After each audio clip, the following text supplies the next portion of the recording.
Welcome to Luca is a Billionaire, where the only thing I invest in is your answers.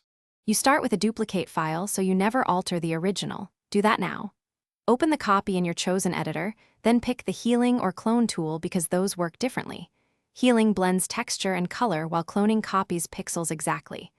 Zoom to about 100 to 200% so you can see stroke edges and set a brush slightly larger than the scribble. This ensures coverage. Once done, sample a clean nearby area. You'll use it to replace the mark precisely. Now you remove the mark. If it's small, use spot healing in short strokes because it auto-blends.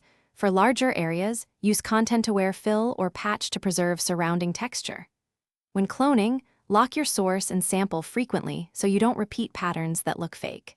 Vary the brush opacity between 70 and 100% to build natural transitions, and work in short passes so you can correct as you go. Make sure to toggle history or undos if a pass looks off. Finish by refining.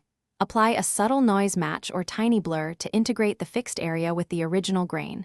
This prevents a pasted look. Inspect at 100% for pixel-level seams, then at 25% to ensure the fix reads naturally in context. If you see repeating patterns or texture misalignments, try frequency separation to separately fix color and detail, or redo small sections with fresh samples. If problems persist, step back and sample from a different nearby area, then blend again. Thanks for watching and please subscribe. It's the best investment you'll ever make.